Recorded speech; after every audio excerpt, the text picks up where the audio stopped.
السلام علیکم، میں ہوں احمد بلال محبوب۔ آج میں سپریم کورٹ کے اس فیصلے پہ تبصرہ کرنا چاہتا ہوں جو اس نے 11 اگست 2023 کو قومی اسمبلی اور سینٹ کی طرف سے پاس ہونے والے ایک ایکٹ آف پارلیمنٹ کے بارے میں دیا، جس کو صدر مملکت نے بھی منظور کر لیا تھا۔ یعنی میری مراد supreme court review of judgments and orders act 2023 ہے۔ یہ ایک اہم قانون تھا، اور اس قانون کو کالعدم قرار دینے کا جو عمل ہے یہ بھی بہت اہم ہے۔ قانون تھا کیا؟ 26 مئی کو 2023 کو صدر مملکت نے جب اس کو سائن کیا تو یہ ایکٹ آف پارلیمنٹ بن گیا۔ اس کے بعد پھر یہ سپریم کورٹ میں چیلنج ہوا، اور سپریم کورٹ نے پھر اس کے اوپر اپنے فیصلہ محفوظ کر لیا، جو انہوں نے کل یعنی 11 اگست کو یہ فیصلہ دیا۔ تو قانون بنیادی طور پہ یہ تھا، اس کو سمجھنے کے لیے یہ جاننا ضروری ہے کہ سپریم کورٹ کے اندر بالعموم کیسز براہ راست نہیں آتے۔ یعنی کیس ایسے ہوتا ہے کہ نچلی عدالتوں سے ہوتے ہوئے اپیل کے راستے سے سپریم کورٹ کے پاس آتے ہیں۔ مثلا ہائی کورٹ میں اگر کوئی کیس فیصلہ ہوا تو اس کے اوپر اپیل ہوئی تو وہ سپریم کورٹ میں آئے گی۔ کوئی مقدمہ براہ راست سپریم کورٹ میں نہیں آتا۔ یا پھر یہ ہے کہ حکومتوں کے درمیان کوئی اختلاف ہو جائے، مثلا کسی صوبائی حکومت کے درمیان یا دوسری صوبائی حکومت، دونوں صوبائی حکومتوں کے درمیان اختلاف ہو جائے، یا وفاقی حکومت اور صوبائی حکومت کے درمیان اختلاف ہو جائے، تو ایسا کیس براہ راست سپریم کورٹ کے پاس جا سکتا ہے۔ براہ راست سپریم کورٹ کے پاس جانے کے لیے ایک دوسرا راستہ بھی ہے، وہ آرٹیکل 184 کے تحت اس کی ذیلی آرٹیکل 3، جس پہ بنیادی حقوق کا کوئی معاملہ ہو، جس پہ بنیادی حقوق پہ زد پڑ رہی ہو، تو وہاں پہ سپریم کورٹ براہ راست اس کیس کو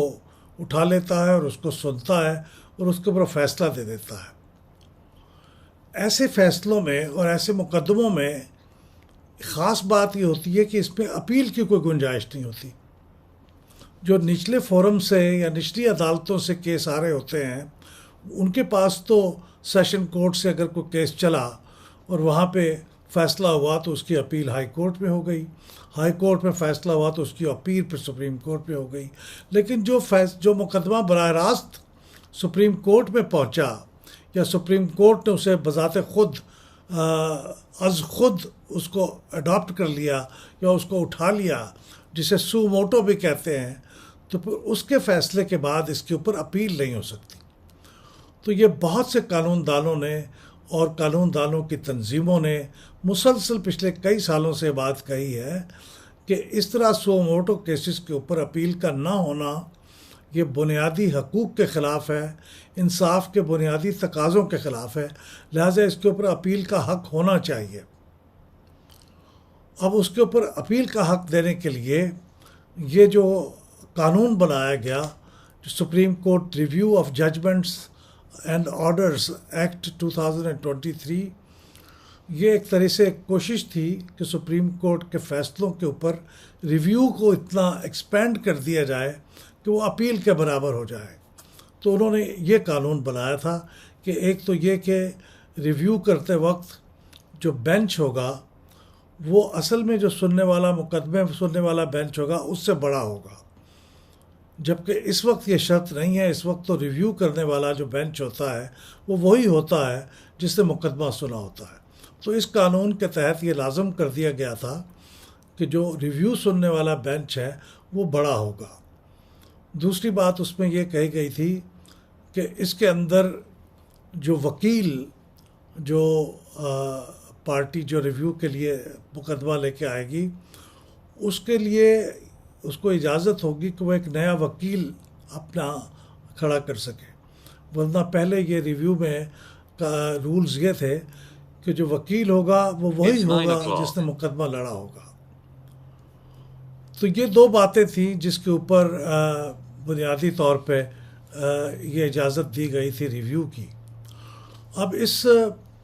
کہا تو اسے ریویو گیا تھا، لیکن حقیقتاً یہ اپیل کے برابر تھا۔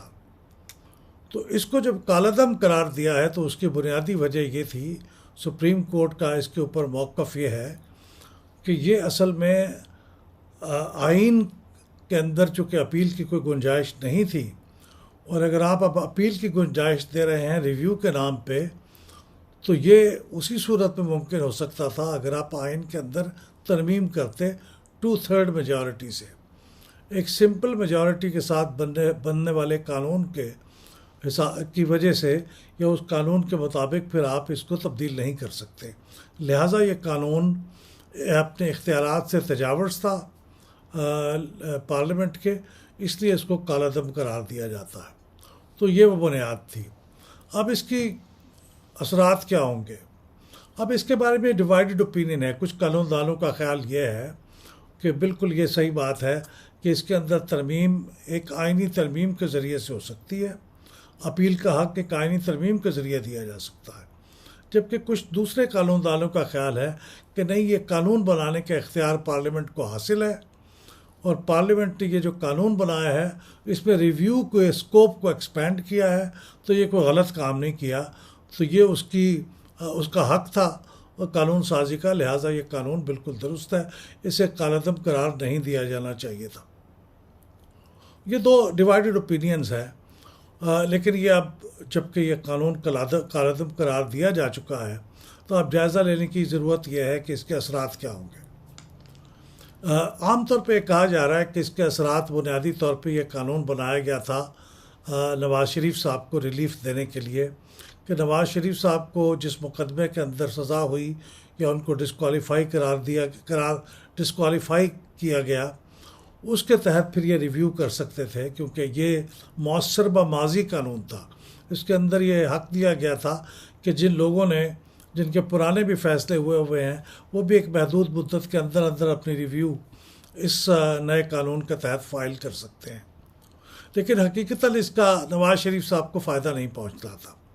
اس کی وجہ یہ ہے کہ نواز شریف صاحب اپنی جو سپریم کورٹ نے ان کو جس کے تحت ڈسکوالیفائی کیا تھا اس کے خلاف وہ ریویو پہلے فائل کر چکے تھے، اور وہ ریویو نامنظور ہو گیا تھا۔ وہ ریویو کا جو موقع ہوتا ہے وہ ایک ہی دفعہ ہوتا ہے، تو چونکہ نواز شریف صاحب یہ مقدمہ پہلے ریویو کا جو اپرچونیٹی تھی یہ اویل کر چکے تھے، اس لیے اب وہ دوبارہ تو ریویو کر نہیں سکتے تھے۔ دوسری بات یہ تھی کہ وہ اپنی ڈسکوالیفیکیشن کو، جو کہ تاحیات ڈسکوالیفیکیشن کا فیصلہ ہوا تھا سپریم کورٹ کا، اس کے خلاف ریویو کر سکتے تھے کہ میری ڈسکوالیفیکیشن کو کم کیا جائے، 5 سال کیا جائے، لیکن اس کی بھی انہیں ضرورت اس لیے نہیں رہی تھی کہ اسی اثناء میں الیکشنز ایکٹ کے اندر پارلیمنٹ ترمیم کر چکی ہے، جس پہ انہوں نے جس آئین کی شق کے تحت ان کو تاحیات ڈسکوالیفائی قرار دیا گیا تھا، اس کے اندر اب انہوں نے اس کی ڈسکوالیفیکیشن کی مدت قانون کے مطابق 5 سال کر دی ہے، لہٰذا اس کا بھی فائدہ نواز شریف صاحب کو پہلے ہی ایک قانون میں ترمیم کے ذریعے پہنچ چکا ہے۔ تیسرا فائدہ یہ ہو سکتا تھا کہ ان کے خلاف جو ایک فیصلہ یہ ہوا ہے کہ وہ اب پارٹی کی سربراہی بھی نہیں کر سکتے، اس کے لیے بھی ڈسکوالیفائڈ ہے، اس کو وہ چیلنج کر سکتے تھے اس ریویو کے ذریعے، لیکن غالباً اس کی بھی ضرورت اس لیے نہیں ہے کہ جب ان کی اپنی ڈسکوالیفیکیشن اصل میں جس چیز پہ ہوئی تھی وہ 5 سال کے لیے ہوگی، تو جب ان کی وہ ڈسکوالیفیکیشن 5 سال میں ختم ہو گئی تو کسی پارٹی کے سربراہ ہونے کے لیے بھی ڈسکوالیفیکیشن اس کے ساتھ ہی ختم ہو جائے گی، لہٰذا اس کی بھی ضرورت نہیں تھی۔ لہٰذا نواز شریف صاحب کے اسپیسیفک یہ قانون نہیں تھا، اور اس کا کوئی نقصان نہیں ہوگا اگر یہ اسٹرائک ڈاؤن ہو گیا ہے، اور اگر یہ نہ ہوتا تو اس کا ان کو کوئی فائدہ نہیں ہونا تھا۔ جو براہ راست ایک چیز جو میں دیکھ رہا ہوں جس کے اوپر اس کا اثر ہوگا، وہ الیکشن کمیشن نے ایک ریویو پٹیشن فائل کی ہوئی ہے سپریم کورٹ کے سامنے۔ وہ ان کا جو 4 اپریل کا فیصلہ تھا، جس میں انہوں نے کہا تھا کہ پنجاب کے صوبائی اسمبلی کے الیکشن 14 مئی کو کرا دیے جائیں۔ یہ الیکشن کمیشن کو ڈائریکشن دی تھی، ان کو یہ ہدایت کی تھی سپریم کورٹ کی طرف سے، تو اس فیصلے کے اوپر عمل نہیں ہوا۔ مختلف وجوہات پہ جو کہ ایک الگ کا بحث ہے، لیکن اس کے اوپر عمل نہیں ہوا، تو اس کے بارے میں انہوں نے ریویو کی پٹیشن فائل کی ہوئی ہے۔ اس ریویو کی پٹیشن کو بھی اس قانون کے خلاف جو مقدمہ تھا اس کو ساتھ ساتھ سنا جا رہا تھا سپریم کورٹ کے اندر، لیکن اس کا فیصلہ سنا دیا گیا ہے، اس کے بارے میں فیصلہ بھی محفوظ ہے۔ تو اس کا جو ریویو ہے غالباً اس کے اوپر سب سے پہلے اس کے اثرات ہوں گے۔ اگر یہ سٹرائک ڈاؤن نہ ہوا ہوتا قانون، تو پھر اس ریویو کے سکوپ کے بڑھ جانے کی وجہ سے الیکشن کمیشن کو اس 4 اپریل کے فیصلے کے خلاف زیادہ موقع ملتا کہ اس کے خلاف وہ بڑے بینچ کے سامنے اپنے دلائل پیش کرتے اور ان کے ریویو کو یا اپیل کو ایکسیپٹ کرنے کے زیادہ مواقع ہوتے۔ لیکن اب جب کہ قانون سٹرائک ڈاؤن ہو چکا ہے اور اس کو وہی بینچ سنے گا جس بینچ نے اس کیس کی اوریجنلی سماعت کی ہے، یعنی 3 رکنی بینچ جس کی صدارت چیف جسٹس صاحب عمر عطا بندیال صاحب کر رہے ہوں گے، اور اس کے دوسرے 2 ممبر ہوں گے جسٹس اعجاز الحسن صاحب اور جسٹس منیب اختر صاحب۔ یہ 3 رکنی بینچ ہوگا، وہی اس کی سماعت کرے گا اس کی ریویو کی۔ اور یہ چونکہ بینچ وہی بینچ ہے جو عام طور پہ پولیٹیکلی ہائی پروفائل یا سینسٹیو کیسز کی سماعت کرتا آیا ہے۔ بینچ مقرر کرنے کا اختیار چیف جسٹس کے پاس ہے، اور چیف جسٹس عمر عطا بندیال صاحب نے اپنے علاوہ ان 2 ججز صاحبان کو عموماً ہائی پروفائل سیاسی کیسز کے اندر بینچ میں شامل کیا ہے۔ تو اب وہی اس کیس کی سماعت بھی کریں گے، اور عام خیال یہ ہے، اس کے بارے میں پریڈکشن تو نہیں کی جا سکتی جب تک فیصلہ نہ ہو جائے، لیکن عام خیال یہ ہے کہ اب اس کے ریویو کے کامیاب ہونے کے چانسز بہت کم ہیں۔ اور اب اگر وہ ریویو ناکام ہو جاتا ہے تو پھر یہ سوال پیدا ہو جائے گا کہ سپریم کورٹ کا جو فیصلہ تھا 4 اپریل کا، جس کے تحت عدالت نے الیکشن کمیشن کو یہ حکم دیا تھا کہ وہ 14 مئی تک پنجاب اسمبلی کے انتخابات کروا لے، تو اس حکم کو نہ ماننے کی پاداش میں اس حکم عدولی کے لیے چند لوگوں کو سزاوار ٹھہرایا جائے گا۔ کیا اس بات کا امکان ہے کہ اس کے بعد پھر ان لوگوں کو، جن لوگوں نے اس حکم پہ عمل نہیں کیا، وہ کون لوگ تھے؟ سب سے پہلے الیکشن کمیشن ہے۔ کیا الیکشن کمیشن کے اوپر توہین عدالت کا الزام لگے گا؟ کیا ان کے اوپر اگر توہین عدالت کا الزام لگ کے ثابت ہوگا تو کیا ان کو ان کے عہدوں سے ہٹا دیا جائے گا؟ ان کے خلاف تعدیبی کارروائی کی جائے گی؟ میرے خیال میں اس کا امکانات تو بہت کم ہیں، کیونکہ الیکشن کمیشن نے اس کے اوپر عمل اس لیے نہیں کیا کہ نہ تو ان کو اس کے لیے بجٹ دیا گیا، نہ اس کے لیے وہ سیکیورٹی فراہم کی گئی جس کا انہوں نے تقاضا کیا تھا، جو انہوں نے کہا تھا کہ اس کے لیے ضروری ہے۔ تو پھر یہ پیسے کس نے نہیں دیے؟ یہ پیسے تو پھر حکومت کو دینے تھے۔ تو کیا حکومت اس کے لیے ذمہ دار ہوگی؟ اس کے خلاف جو اس وقت کی حکومت تھی یا اس وقت کے وزیر اعظم تھے، ان کو ذمہ دار ٹھہرایا جائے گا اور ان کے خلاف توہین عدالت کی کارروائی ہوگی؟ میرے خیال میں ایسا اس لیے نہیں ہو سکتا کہ ان کو تو پارلیمنٹ نے ایک قرارداد کے ذریعے پابند کیا تھا کہ آپ نے اس کام کے لیے سپلیمنٹری گرانٹ اپروو نہیں کرنی، اور چونکہ سپلیمنٹری گرانٹ تو پارلیمنٹ نے خود اپروو کرنی ہوتی ہے، قومی اسمبلی نے اپروو کرنی ہے، تو قومی اسمبلی نے انکار کر دیا، تو لہٰذا پھر کیا قومی اسمبلی کے خلاف توہین عدالت کی کارروائی ہوگی؟ میرے خیال میں ایسا تو نہیں ہو سکتا۔ لہٰذا میرے خیال میں توہین عدالت کی کارروائی تو نہیں ہوگی، لیکن اسی قسم کی کوئی کارروائی سپریم کورٹ چاہے یا مناسب سمجھے خیال کرے تو کر سکتا ہے۔ اس بات کا خدشہ میرے ذہن میں آتا ہے، اگرچہ یہ بات بہت ان لائکلی لگتی ہے۔ اس بارے میں یہ بات بھی بہت اہم ہے کہ اس مقدمے کا فیصلہ سنانے کی ٹائمنگ کیا ہے۔ اس کی ٹائمنگ بہت اہم ہے، اس لیے اہم ہے کہ ایک تو یہ قومی اسمبلی کی جیسے ہی ڈیزولوشن ہوئی، اس کو تحلیل کیا گیا، اس سے دوسرے دن یہ مقدمے کا فیصلہ سنایا گیا۔ ہو سکتا تھا کہ جب قومی اسمبلی موجود تھی تو اسی وقت اس کا فیصلہ سنا دیا جاتا ایک ہفتہ پہلے، تو پھر قومی اسمبلی یہ کر سکتی تھی کہ سپریم کورٹ کے اس فیصلے کی روشنی میں وہ اس قانون میں کوئی ترمیم کر دیتی اور دوبارہ قانون پاس کر دیتی،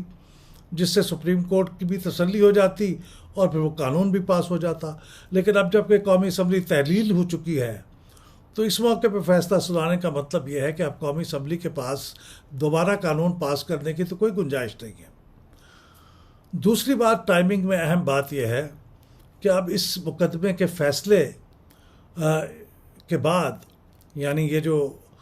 قومی اسمبلی کی طرف سے، سینٹ کی طرف سے اور صدر صاحب کی توثیق کے بعد یہ جو قانون پاس ہوا تھا، اس کو سٹرائک ڈاؤن کرنے کے بارے میں